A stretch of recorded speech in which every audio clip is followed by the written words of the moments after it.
I'm not the house of cards that falls down easily. I'm strong enough to handle what you throw at me. Welcome to Mental Health News Radio. I'm your host, Kristin Sunanta Walker.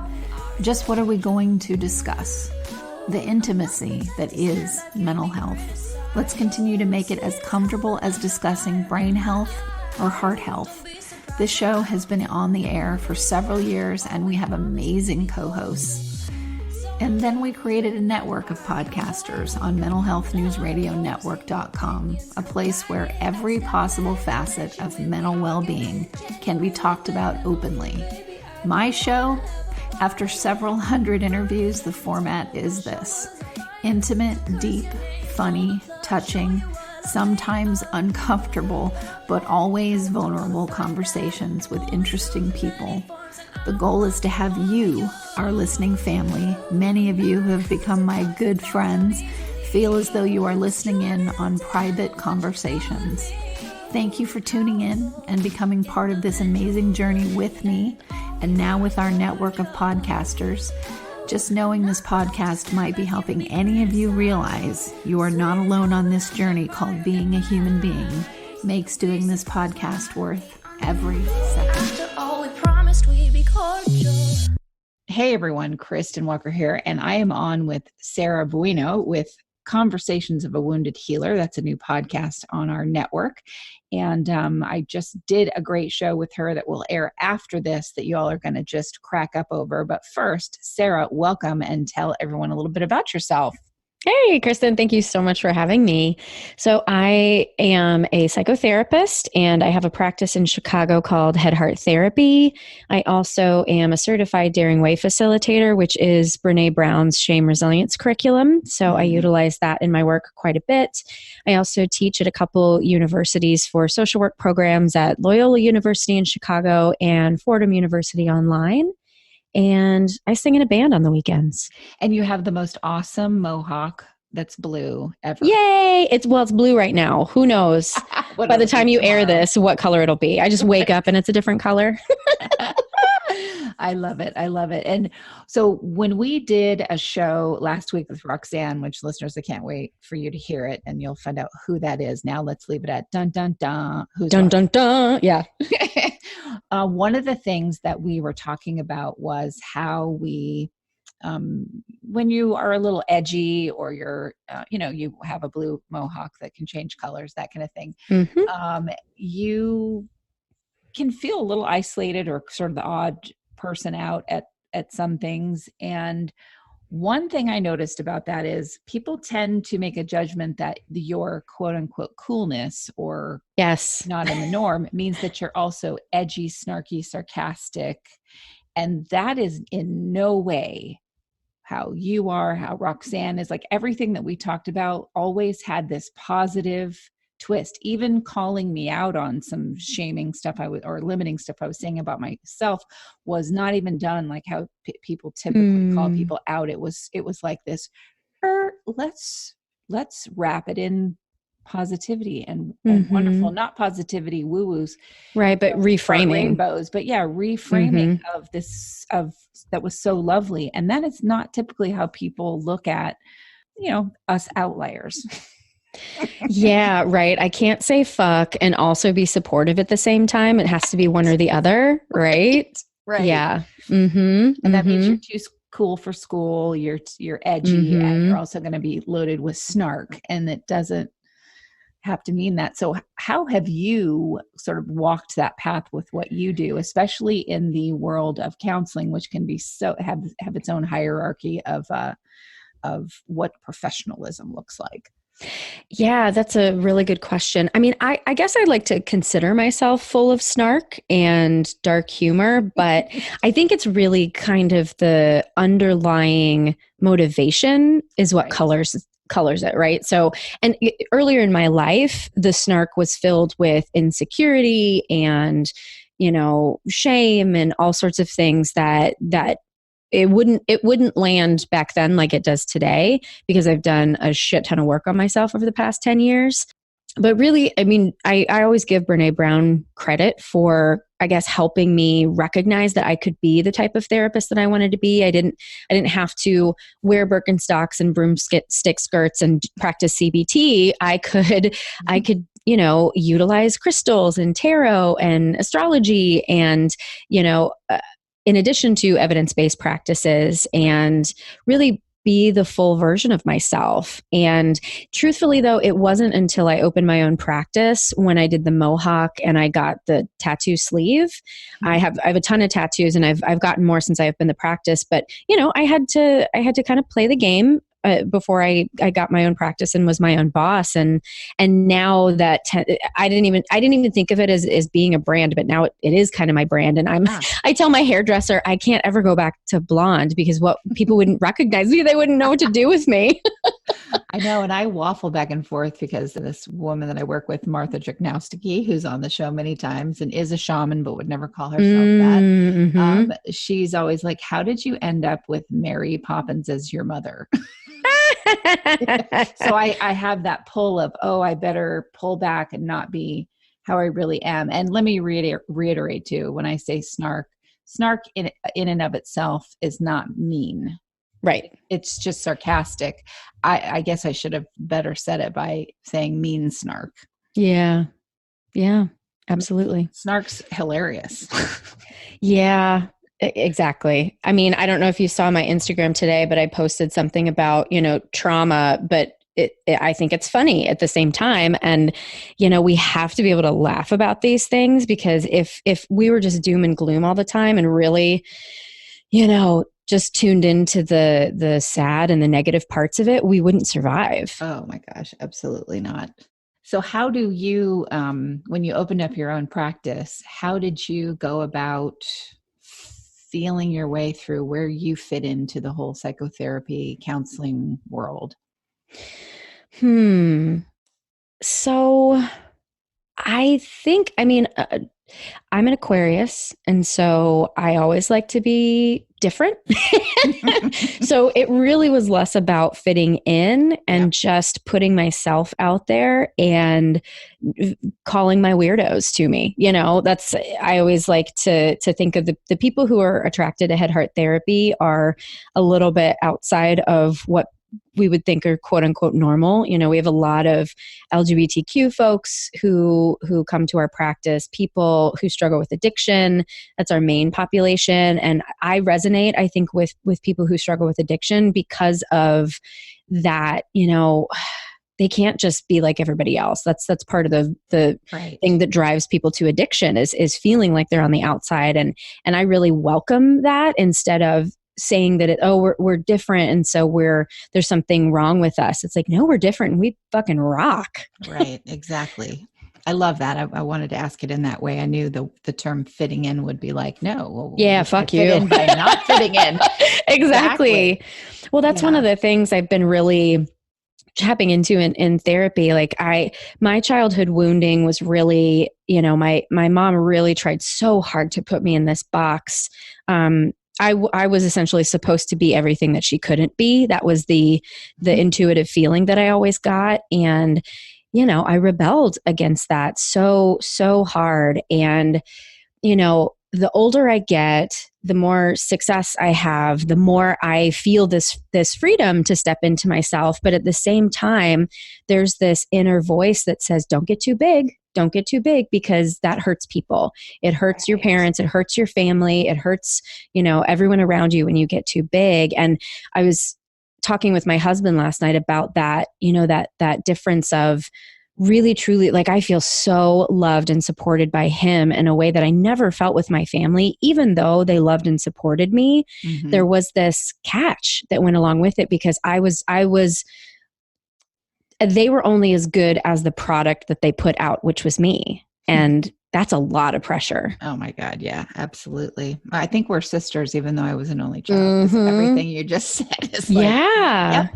My mom wanted me to have girly stuff, like the most doilied out, flouncy princess Yes. bedroom set ever. And I was like, I want bunk beds and build a fort, and I wanted to be a boy until I was like 8. And I begrudgingly wore a dress at 8 and freaked everyone out at school. And that just wasn't, I was a skateboarder and that wasn't my thing. And even today, wearing a dress is like, well, maybe I wear one that's kind of a dress if I go to the beach on the rare occasion and it's like a muumuu, but other than that, that's just not my style. So. And I love to wear a dress, but it has to be black and have like buckles on it or something like rock and roll, Yeah, exactly.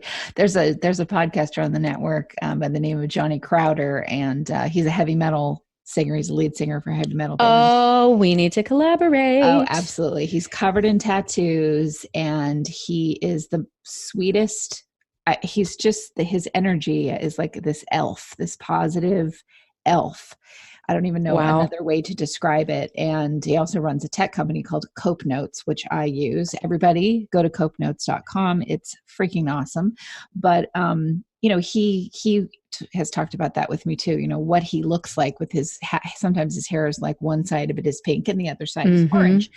And then even when I go see him sing, we'll be sitting and having this sort of, well, not even sort of, this life expanding conversation about love and all this stuff. And then he gets up on stage and goes, rah, rah, rah, yeah. voice. I'm like, who is what? Yeah. But it's another thing around don't judge a book by its cover, and just don't judge. Like, try really not to judge at all, really. Well, I feel like it's impossible not to judge. And so what I try to, tell my students and clients and whatnot is that we have a choice of whether we buy into it or not, and actually I was thinking about, I need to send Roxanne a message because she's really cultivated this ability to step out of judgment in such a profound way. And I'm in awe of that because judgment is probably one of my biggest struggles. It really is. Yeah. And it comes from, the pressure that I put on myself first. I think if I were really able to relieve myself of that, I probably wouldn't be as judgmental of the world. Oh gosh, I wrestle with that too so badly. And I hear stuff that'll come out of my mouth and it just sounds like judgy. And then I'm like, you just need to shut up. But then how we learn is many ways through what comes out of our mouth and the observation of that. So, it's kind of like, okay, Kristin, stop judging yourself, and that helps you stop, or at least be kinder in your judgments of others. It's just, it's amazing to be around people who are constantly reframing and loving, vulnerable, I won't say always positive because I don't want people to think, oh, we're jumping on the positivity bandwagon, but there's, there are good aspects of that, but just reframe, pivot to another way of looking at it where there's no shame. Yeah. And that takes work. That is a full on rewiring of your neural pathways. Oh, full. Yes. Yep. And I am not completely there yet by any means. Yeah. Well, what made you, what was the impetus for you wanting to get into this kind of work and have this be your career? Oh, my crazy family. Right. I think I always wanted to be a therapist. And when I was growing up, I thought I was going to be like a famous pop star. Like Madonna was my idol, and Michael Jackson. That's who I looked up to when I was, in first grade, dancing around. And I always knew that I was supposed to be in front of big groups of people. And my family are all musicians. And so my mom was a singer. So I became a singer, and I just assumed, oh, that's what I'm good at. So that's what I'm supposed to do. And so I got a degree in music education and then ended up working in like arts management and was seeing a therapist at the time. And I was so miserable. And I just really felt like I wasn't doing anything that meant anything. And my therapist was like, it's only 2 years to get your master's in social work, and you don't even have to take the GRE. And I was like, girl, bye. And I went up and signed up for a program right away as soon as I found out how easy it was. And I didn't need, I thought I was going to have to get a whole nother bachelor's degree and, get a doctorate and all these things. But it's just something that I always wanted. And once I figured out how to do it, you couldn't stop me. Right. Well, good. And did you know that, were you that person in school in your younger years that everybody went to with all their problems?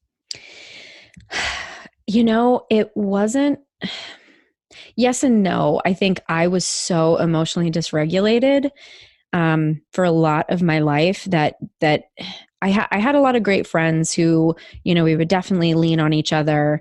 Since I have really stepped into my own and had a sense of grounding, and I really credit my husband for that. He truly is the first person who unconditionally loved me, and from then I was able to be my true self.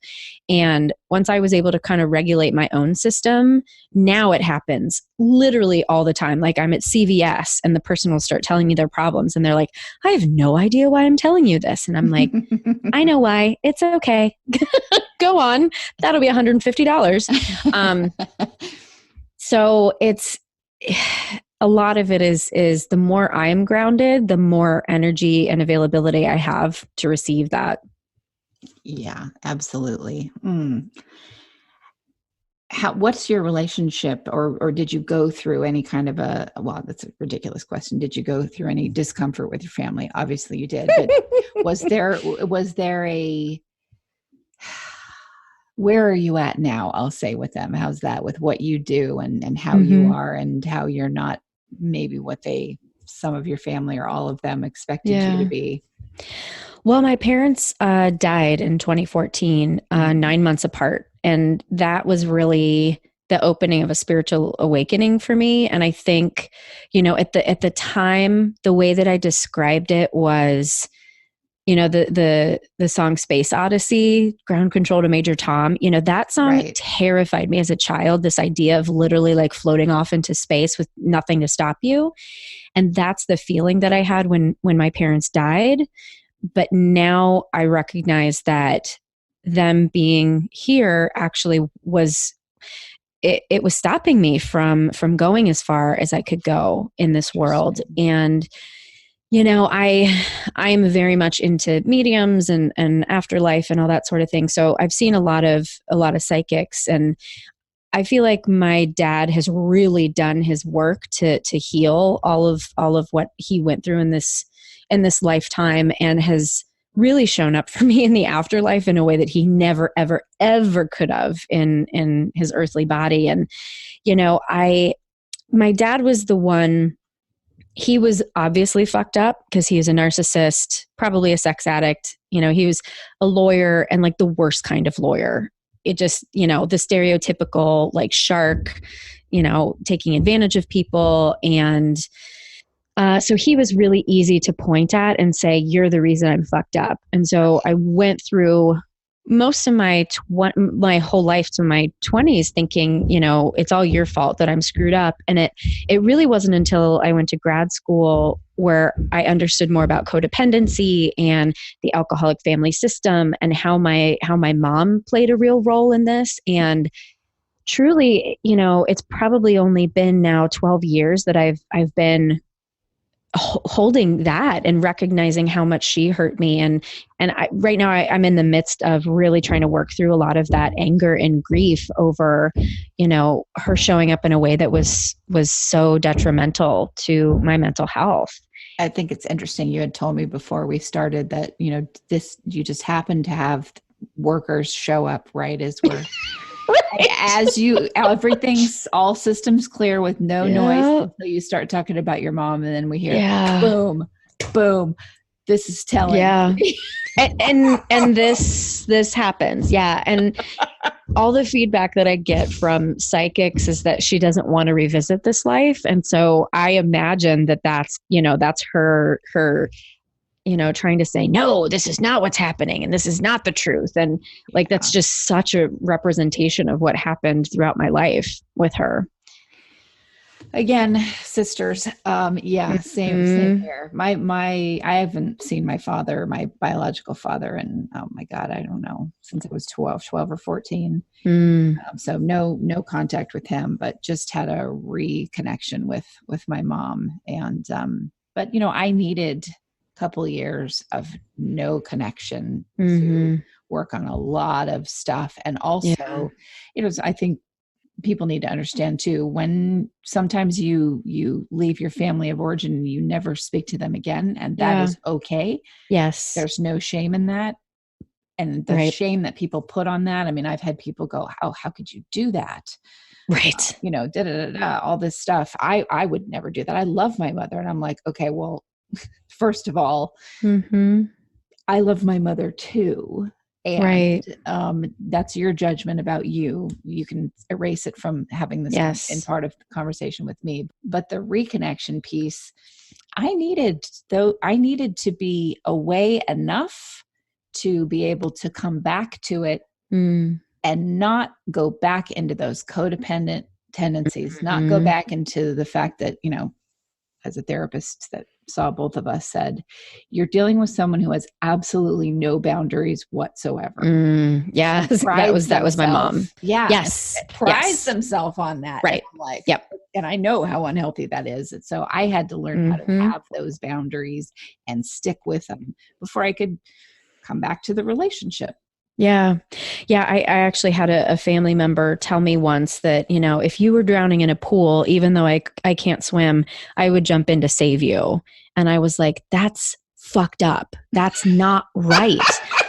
But that was the mantra of my family. And, when my mom she died of breast cancer and she was getting sicker and more weak. And she's like, well, I remember when my dad was dying and, he would refuse, care from the nurses, and he would get up and he'd walk around. And I was just so proud about how strong he was. And I was like, Mom, that sounds fucking stupid. Like, and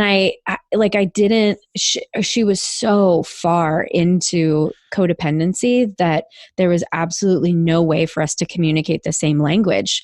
We did therapy together, and we lived in separate places. So I found a therapist who would do therapy over the internet in her hometown so that she wouldn't feel like, oh, this, your big city therapist hates me, whatever. And my therapist at the time said, one of two things are going to happen. Either the therapist is going to fall for your mom's tricks and you're going to be an asshole, or the therapist is going to see your mom clearly, try to hold her accountable, and you're going to be the asshole. So either way. Right. Either way. And that's what happened. The therapist really saw and really tried to support boundaries and having my mom like understand where it was coming from. And my mom just couldn't do it. But that gave me space to recognize, like, okay, I literally have done everything I can to try to make this relationship work. And I can't communicate on the level that we just can't communicate on the same level anymore. And I was able to get a little bit of distance and then I think, not punish myself for the way that I showed up in her final year of life. Right. Exactly. I mean, the not punishing yourself it was so freeing for me to go through several birthdays and holidays without feeling any guilt whatsoever about not calling, not being there. And then now to be back in and go, I still don't feel guilty if I don't want to participate, and I'm not going to, and some things, maybe all things, I don't know, but the lack of just, oh my God, generational guilt. Yes. You're able, when you pull away from it, whether it's because someone has passed away or you disconnect and they're still alive, it doesn't matter. The disconnection, whatever happens, really does allow you to kind of get this 360-degree view of the generations of bullshit that you've inherited. Right. In your journey. Right. And I believe that for my family, it's my job to heal the lineage. My husband and I have decided not to have children, partially because both of our histories of addiction and mental illness in our family. And it stops here. And I'm transforming that. And I am 100% sure that I'm healing the wounds of my mother, my grandmother, my great grandmother, and all who came before. That's right. One of my goals in this lifetime. That's what I look at too. Without, and I say this without doing this because it would be so easy. And I have done this in my own way, worn the cross of the great martyr. Oh, that was my mother for sure. And so I learned it really well. Me too. And I've been doing a lot of work on that really over the past year. And what I recognized that the martyr position is a really great way to opt out of doing the work. Oh God, yes, absolutely. Yeah. Cause, and I learned that too, cause my dad was really verbally aggressive. And so, you know, if I was like this small little weak thing, like, oh, I'm too small, don't hurt me. And then I wouldn't get attacked further. So it comes from, you know, learning it from my mother and then also survival. Oh God, yes, absolutely. Those things that you have to, I mean, we're such amazing beings that we show up with no skill whatsoever. And we just show up to protect ourselves. Right. In these abusive environments. And then we carry that into adulthood and see, well, that really doesn't work when you're an adult. Right. Glad it kept you alive as a kid, and now it's starving you from growth as an adult. Yeah, it's right. It's fascinating to lay down those things, and also I think to get to a place where you can look at the ways that you are behaving like one or both of your parents, and not go, oh, that's awful. Just go, right. Okay, yep. Like that makes sense. And letting it go. Because I think part of the issue with my mom was she wanted to be the opposite of her mom. Yes, that's exactly. Yes. And for me, it flip-flopped generations. It went from codependency to like what I would have called narcissism previously, but now it's like, you know, complete, you know, immersion into codependency, and then, you know, more rebellious. And so I definitely connected more with my grandma because I felt like she God, and I you are had talking about my life, girl. That is this anyway. I'm sorry. I knew there was a reason we were supposed to meet. The back of my neck, right? Oh, I totally connected with my grandma. While I also saw how she tortured my mother. Exactly. Right. Yep. How did you handle that? And at what age did you start to, okay, let me frame it this way.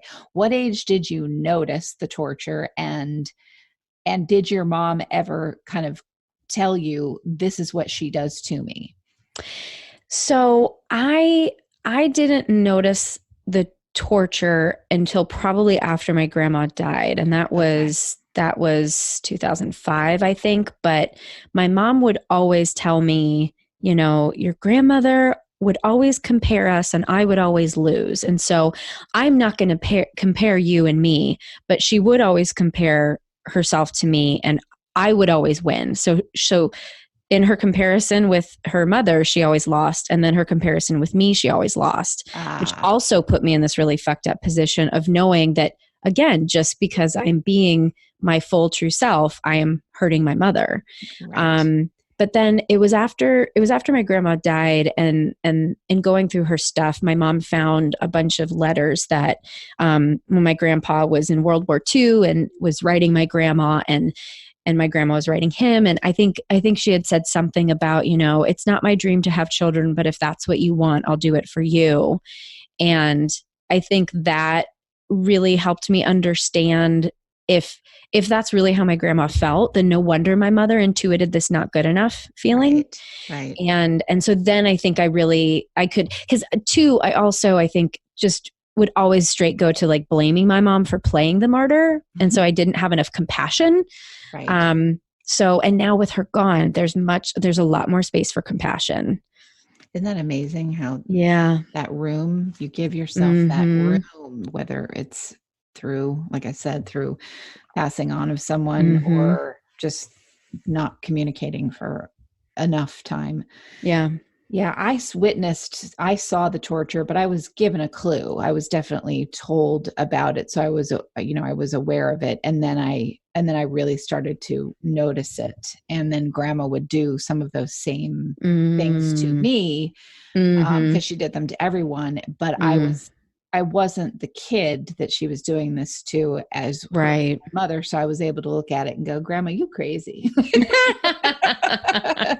Yeah. Which my mother stoked those fires. She stoked Right. Oh yeah. the one that would Yeah. call people out and do this and do that because she didn't do it herself. Oh And yeah. so it was like I got to the place of, I don't want to be that for you. You need to do that for you. I got enough of my own shit to deal with. I do not need to also take on your stuff. And because then I'm always, like you said, I'm always the victor to your victim. Right. There is this mean person. Right. And I'm not playing that anymore. If I'm going to be mean, I'm going to be mean about myself. Yeah. And that dynamic really played out actually between me and my dad, because my parents got divorced when I was, I think 8 maybe, and somewhere around there. And my dad years later would be like, your mother subjected me to parental alienation syndrome. And, and it's true. It's true now that I think about it, because she was so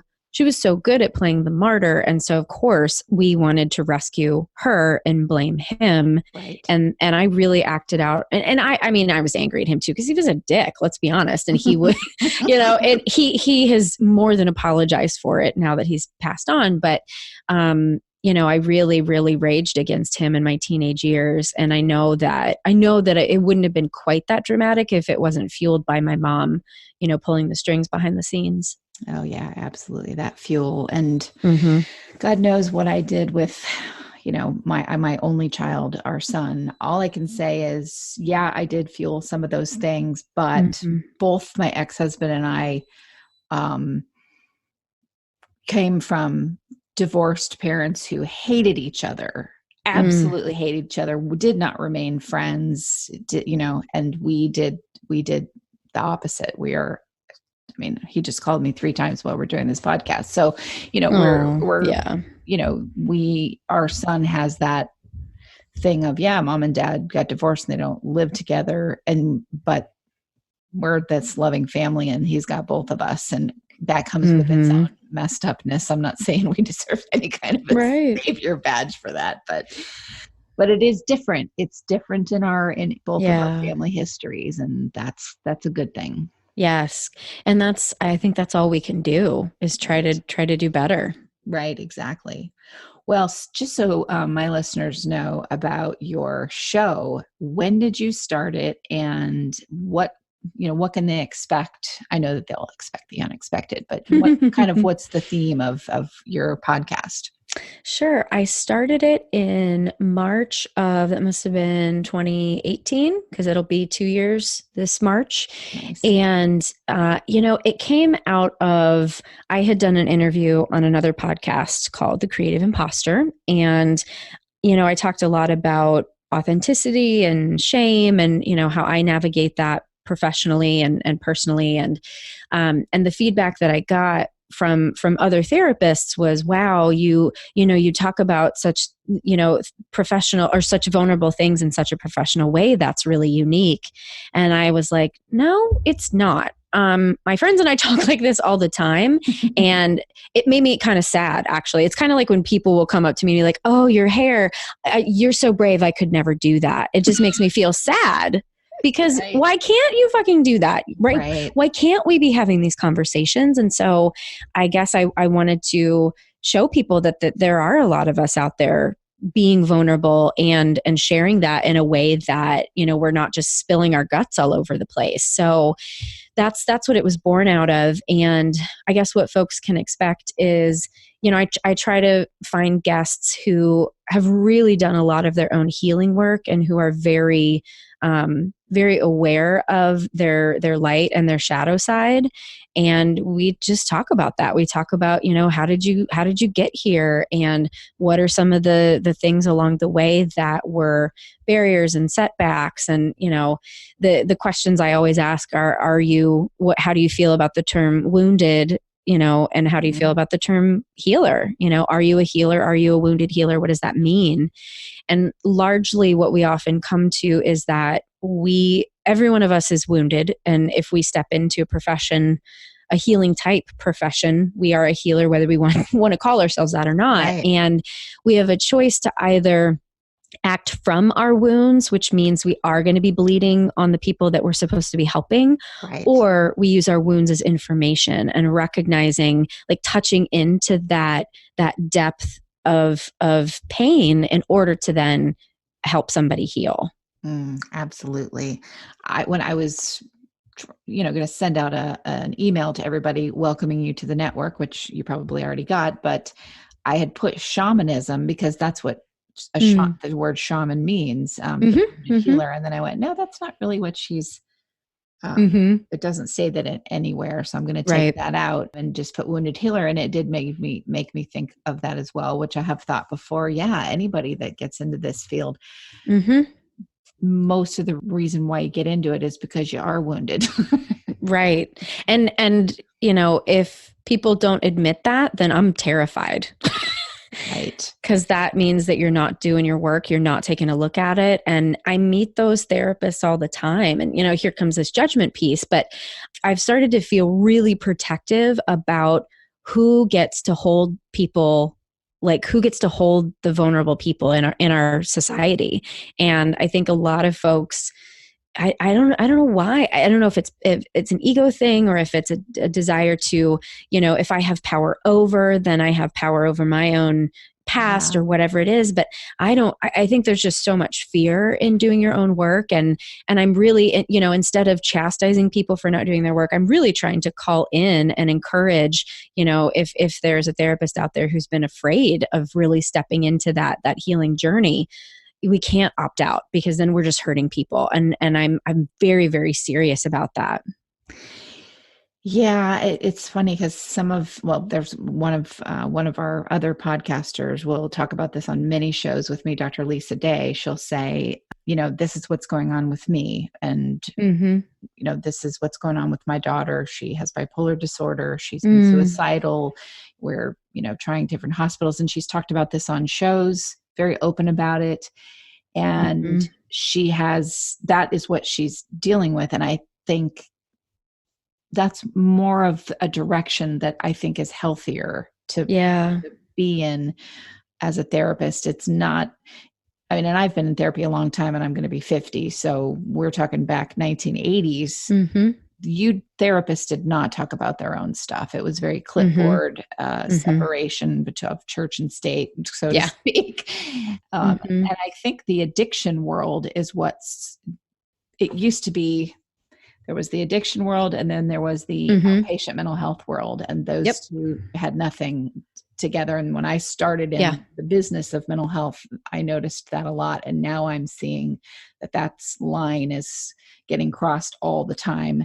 And in the addiction world, you do talk about your stuff, because otherwise anyone that comes in and sits to speak with you is going to be like, you haven't been an addict, then what the hell am I sitting and listening to you for?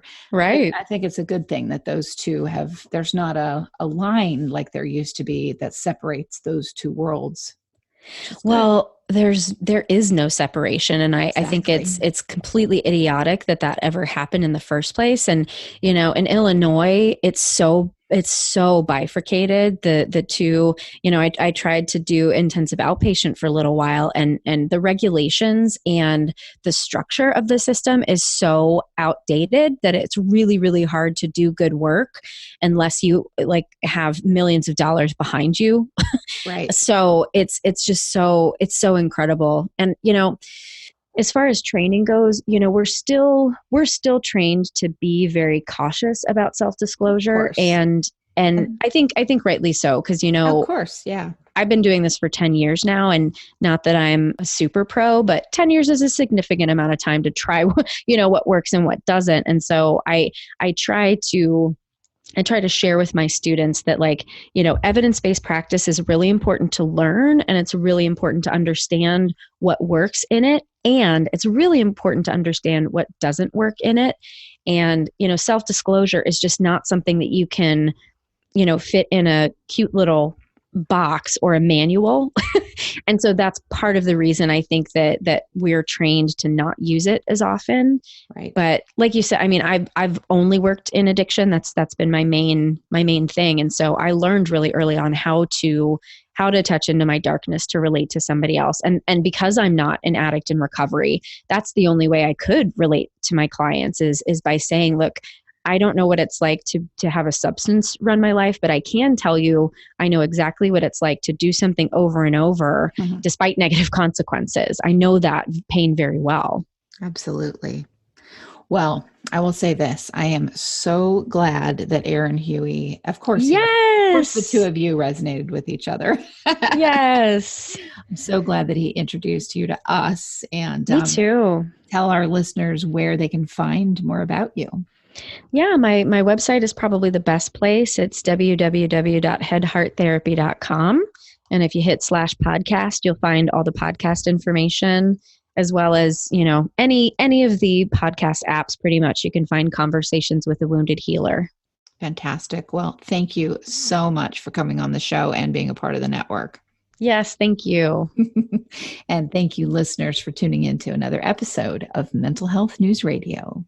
Sometimes I'm passive aggressive, but never without good intentions. I heat up and act on my emotions. Thanks so much for listening to Mental Health News Radio. Our podcast can be found on iTunes, Stitcher, and hundreds of other podcast apps, or you can visit our website at mentalhealthnewsradio.com. If you have a question or would like to be a guest, become a podcaster on our network, or join the amazing organizations that help keep us on the air, please email us at info@mhnrnetwork.com. Get ready for that special goodbye from our resident therapy dog, Miles, and a special thanks to Emily Sohn for letting us use her incredible song, Cordial, for our podcast music. Listen to the full song on SoundCloud at emily.sonne. Don't be surprised when I don't hate on you. After all, we promised we'd be cordial. Sometimes in you I can fight it, but our opposing. Good boy.